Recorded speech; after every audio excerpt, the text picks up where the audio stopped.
Hi, thanks for watching. Welcome to episode 19. Today we're going to be talking to Michael, who has considered buying the 2018 Leaf, but decided on something a little bit different. So let's go talk to him and find out a bit more.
Michael, hi. Hello. So you've had two Nissan Leafs so far, right? Yes. I started my EV journey about 4 years ago. Right. First with the 24 kilowatt EV, which I fell in love with. It was a great car, got me around, and then my 3 years were up, and then naturally upgraded to the 30 kilowatt, and those exciting extra 6 kilowatts makes all the difference. I bet it does. And we're happy along those journeys, but it was only ever used as a second car. Right. That was the bit. So I always had my ice car, my Pathfinder, Yeah. to do the longer journeys. But then my life sort of changed a bit when I got a job where I was doing, it was 100 miles, I had to do that twice a week, there and back. So I had to, my Pathfinder was old, so it wasn't really meant for motorway, so I had to make a decision. I've got my lovely Leaf, but it's not going to do that distance. And then obviously the Mark II Leaf hoved into view, thinking this is going to be it. It's perfectly timed. It's obviously meant to be the release date and the new job. I'll get the new Leaf. So how much extra sort of real world range did you get when you kind of made that upgrade? Oh, with the 30 kilowatt? Yeah. I think he went from about 90 to about 110, I think it's something like that. Oh, right, okay, so a good kind of extra 20 miles each side then. Yeah, but when it was a second car, you never really got into that territory to really test it, to be perfectly honest. Yeah, I suppose, because you just used the other car for all your longer journeys. But it meant I could do exactly. So my work route was 90-mile round trip, so the 30 kilowatt did it relatively easy, even in the winter months. Yeah. So it worked. What did you like most about the Leaf? The Leaf? Well, it was quirky, it was different. It was very pokey with 0 to 40, it was great fun. It was doing the right thing. I've got solar panels, as I've shown you just before. Yeah. Which, so I could try, and as much as possible during the summer months, trying to run it on sunshine. So it was as a Yorkshireman, it was very efficiently making it cheaper to run. And it just felt like a nice, modern, futuristic thing to be doing. And I just totally got hooked onto the EV world. So what kind of frustrated you about the Leaf? I mean, I imagine the range, obviously, on the 24 was one issue. Well, it's just the range, really. The idea was it works as a second car. Once you wanted it as a primary car to go that bit further, that's where it became a problem. It's just the range. It's purely down to the range. It's a big enough car to get everybody in. We've got a reasonable boot. It ticks the boxes. But to do longer journeys, it's just that whole thinking and planning it out just didn't seem to appeal. You needed something to get you there. Yeah. When you got the new job and you realised the 30 kilowatt hour Leaf wasn't going to cut it, what did you look at? So then I was looking at the new Leaf, the 2.0. So I got my test drive organised, very excited. This is the future, 200 miles, bada bing, that'll do the job. And then we went out with it and I loved it, but just the thing that stuck in my head was the range. It just scared the life out of me. Yeah. Because if I'm doing 110 miles to get there, I don't want to have to charge just to get there, and it just seemed a crazy thing. So there was no way I could replace a diesel car with that and having to face. So that was the world. So it was incredibly disappointing. Yeah, absolutely.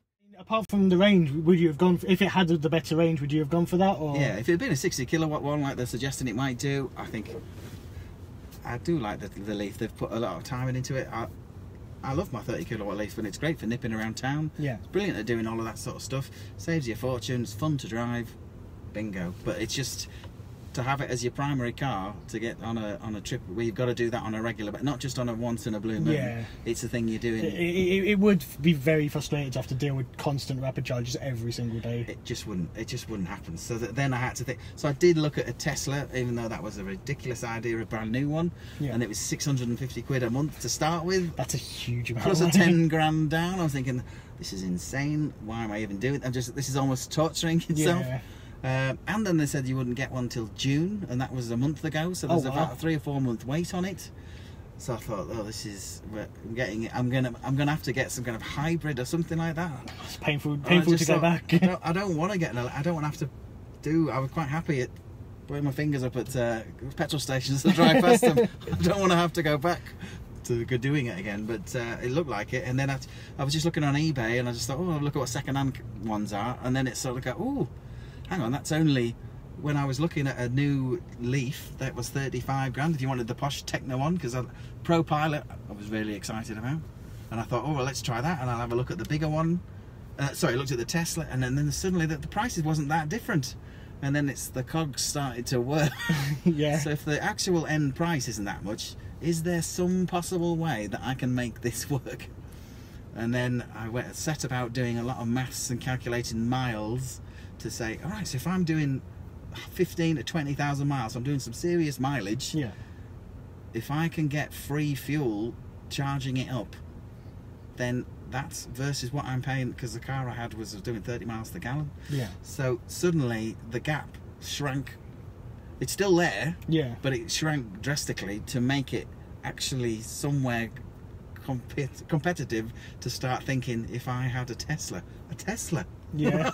so I guess it was the supercharging network has really kind of sold you on it. The free supercharging and the autopilot bit, that's the one I wanted. Yeah. The two nuggets of the supercharging, of having something to help me do those long journeys, and the supercharger network, it just thought I can make a practical argument that you could actually buy a Tesla. Yeah. Which is a surreal thought, because Tesla, as like most of us who've had a Leaf, is something miles away that you just think, no, you know. Well, that's the thing. When I was looking at Leaf, I looked at the new one.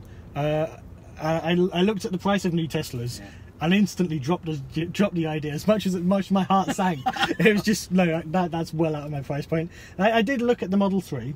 Yes. But then I looked at how long it was going to take to get a Model 3. So you looked at a picture of a Model 3. Well, yeah. This is it. Yeah. But yeah, it's going to be probably 2019 before they start building the right-hand drive versions of the Model 3, and probably even longer to start getting through the waiting list. Well, exactly. So, you know, I couldn't hold off that long. I needed to get a car, so yeah. The Leaf won for me. Well, exactly. I suppose that's the other thing to bear in mind. If you do a test drive in a Tesla, it's like going to visit puppies. Don't ever do it. You might accidentally come home with one. It's very difficult to go home without one. Although once they talk about the price, that's the cold shower. Into perspective. But when you get to the second-hand market, and then there's several garages that do it. There's a nice gent in Grimsby that does it, and there's a Bournemouth where I eventually ended up buying my car from. Yeah. They seem to know what they were talking about, and basically I was looking at it and I was thinking, all right, so how do we do this? So I've got to have autopilot, that's a definite. It's got to have at least 75 kilowatts. I'm not bothered about performance, not bothered about drive, so it just needed to be, I wasn't even bothered about mileage really. Yeah. And then suddenly you could work it out, so you could get that 80 grand brand new down to 60 grand for a year-old one, to then you were talking high 30s, mid 40 grand, which is still a fortune. I completely get that, it's still a fortune. Then you can potentially go privately and get your own loan. Yeah, just a bank loan or something. And then it wasn't a million miles away, and then it was like £100 margin between the two. And I suppose you've got to justify, is the extra stuff worth that extra £100, right? Exactly. And as I was saying to you, and then you're comparing things against, so the comfort of it, the fact you're buying a very nice car, the fact that You compare the dashboard, you compare the seats, you compare the space, Yeah. the comfort. I mean, as much as I love the Leaf, this is a definite step up from it. It's a different world, isn't it? It's impossible. It's a completely different world. It's just phenomenal. So I did it. I took the jump, and I went down to Bournemouth and picked it up, and I've just. It's honestly, it's regenerated my love of driving, because I got sick of driving because you're stuck in traffic all the time. But this thing just, because like you have with the Pro Pilot, the bit it takes over, it's so nice. It just removes the stress from it all. But it softens the dealio of having to do 100 miles to get to work. The fact that you get to do it in such comfort. Exactly, yeah. And the novelty factor, you still get people looking at it. And when you see you've got a Tesla and you show them the little key fob and what have you, you get a lot of people kind of coming up to you and asking you questions about the car and stuff. It's amazing, and there is a certain element of camaraderie at the Tesla charging points, because you're all kind of Tesla owners and you've all got your little foibles, and what's yours doing? Is it getting the miles out of it? And some of them are more EV people, and some of them are definitely not EV people. And it's all just trying to get their heads around how it all works. I suppose that's one thing that's gradually going to shift over time as it becomes more mainstream. You get less people like you and me who are interested in all the technical details of, you know, how much range I'm getting, exactly how many kilowatts am I putting into it, and things like that. And you get people who I just want to go to the shops, I just want to go to work, and don't care about any of that stuff. So I guess the main thing that people obviously care about with EVs is how far can I go, and what kind of real world range do you get on a full battery, or are you still kind of figuring that out? I'm still, well, obviously I've only had it about a month or so, about over a month now, so at the minute I would suggest I'm getting about 250 miles using the real time. It was saying 300 miles when I went with the ideal, whatever that was. You showed me now kind of two options for kind of what was it, rated range and not realistic, I can't remember. Was it ideal or something like that? Something like that, yeah. But I'm not sure what the actual calculations are that it does it on. But yeah, and apparently in America, there's two things the other way: typical and ideal, and the opposite way around. Apparently in America. Oh right, okay. But they don't make any. But it's about 250, 260 miles. But it's just a weird concept that you're just not used to having to think about. The miles are just fine. It can do it because my journeys are about 100 miles odd, as long as I've got a charger somewhere, and where I'm living on the M62, and you can get to Leeds or the Warrington or whatever, you can do it. It's all. I've not seen a CHAdeMO for 2 months. I've not used it's weird going to a Nissan dealers or just chat. I suppose the bigger thing was charging it at home, and the impact of charging this monstrosity versus on a 7 kilowatt charger. So it's just a question of balancing that, because that's the other bit, because my factors were working on the basis of not spending a fortune of charging 85 kilowatts on your house, because that's going to cost you whatever that is times 14p. It's not quite eco-electricity. Well, as you've shown, you can kind of limit, set charge limits. So I guess when you're at home, just drop that down, and then when you go to the superchargers, set it to a higher figure again. Exactly. So you do that clever bit. So it's costing me something like 3 or 4 quid to do Chester and back twice. Well, doing 400 miles a week. For about 4 quid, which is not. You can't. That's just phenomenal. It is. That's ridiculously cheap compared. If you were putting like diesel in or something, imagine how much you'd be spending on that. Well, exactly. And that was my argument to my wife. That exact point. Trying to work it out, because that's a lot of money. Well, what, 70, 80 quid to fill a tank of fuel, and you've got to do that at least twice.